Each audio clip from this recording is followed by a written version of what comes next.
Bonjour. Vous avez sorti une série de bandes dessinées qui s'appelle Ouvrier aux éditions La Boîte à Bulles. Qu'est-ce que ça raconte? Alors Ouvrier, c'est l'histoire de mon père. En fait, en 1935, de 1935 à 1945, donc comme le titre l'indique, il était ouvrier, il travaillait sur des chantiers maritimes à Bordeaux, et il a une vie qui est tout à fait ordinaire. Et c'est ce qui m'a intéressé de raconter, c'est le quotidien des gens ordinaires et en fait raconter à travers eux l'histoire de France finalement.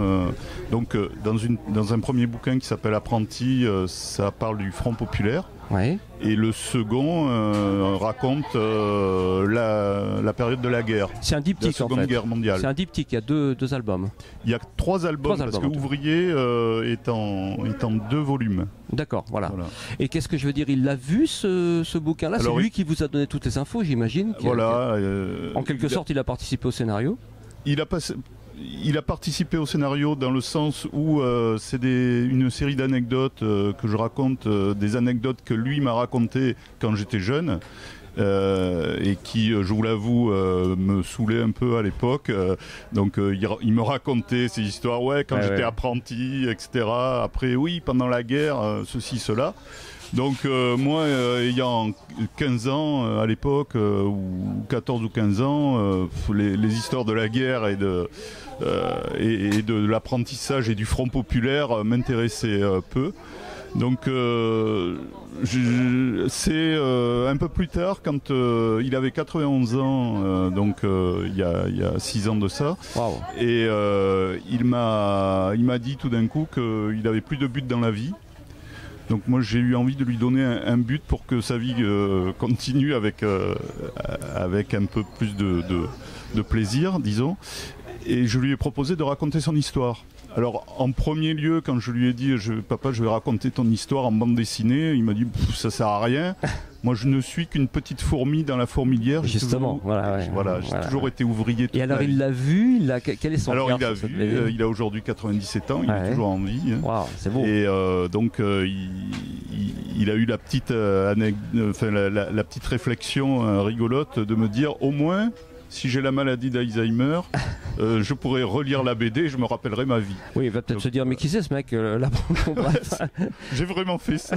Alors ce qui est marrant, c'est que aujourd'hui, je vais souvent me promener avec lui parce qu'il a besoin de marcher et c'est mieux d'être avec quelqu'un, sinon il n'a pas trop le courage d'y aller tout seul.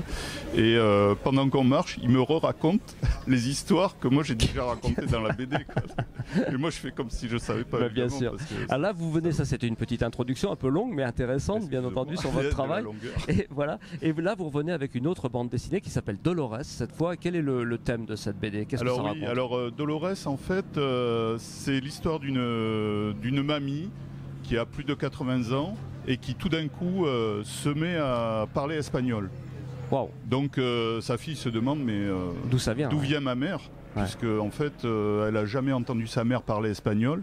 Et elle est persuadée que se mettre à connaître une langue tout d'un coup, c'est pas possible, donc ça vient de son enfance. Et du coup, la fille donc de Dolores, Nathalie.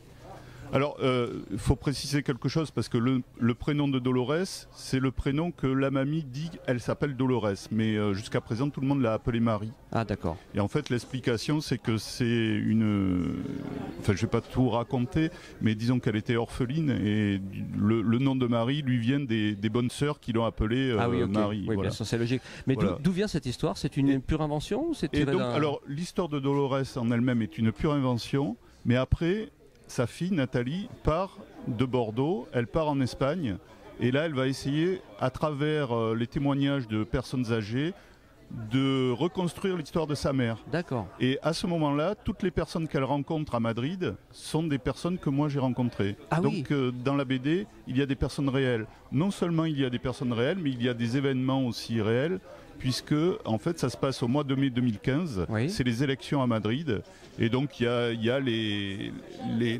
meetings de rue de Podemos par exemple, oui, bien sûr, voilà, il y a le Rastro qui qui est le quartier où il y a les puces madrilènes. Oui, voilà, voilà, elle se promène dans Madrid. Oui. Et elle rencontre un mélange de réalité donc, et de fiction. Bravo. En tout cas, on est sur le salon, le festival de BD de Saint-Ouen-les-Vignes. Je vous souhaite un excellent festival et puis bravo pour cette bande dessinée. Merci. Merci Bruno.